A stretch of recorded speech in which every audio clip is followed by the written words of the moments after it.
মানুষ চায় এরকম নেতৃত্ব, এরকম রাজনীতি যেখান থেকে একটা পরিবর্তনের সূচনা হবে এবং মানুষ তরুণদের উপর আস্থা রাখতে যাচ্ছে।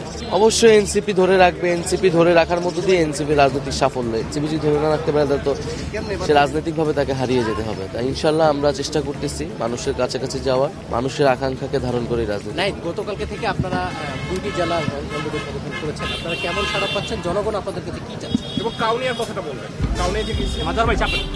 আমাদের 2টি জেলায় সব জায়গায় আমরা অত্যাধিক সাড়া পাচ্ছি, যেহেতু খুব কম সময়ে আসলে এটা ঘোষণা হয়েছে। হয়তো আর একটু সময় নিয়ে প্রস্তুতি নিতে পারলে এই জেলাগুলো প্রস্তুত হওয়ার সময় পায়নি। তারপরেও সাধারণ মানুষ আসলে যোগ দিচ্ছে, কারণ আমাদের তো সেই ধরনের সাংগঠনিক কাঠামো বা সেটা এখনও তৈরি হওয়ার মধ্যে আসছে। যারা আমাদের কর্মসূচিতে আসতেছে তারা বেশিরভাগ সাধারণ মানুষ, তারা তাদের সমস্যাগুলো নিয়ে আসতেছে, তাদের সমস্যাগুলোর কথা আমাদের মুখ থেকে শুনতে যাচ্ছে এবং সেই প্রতিশ্রুতি শুনতে যাচ্ছে যে পরিবর্তনের, গণ অভ্যুত্থানের প্রতিশ্রুতি।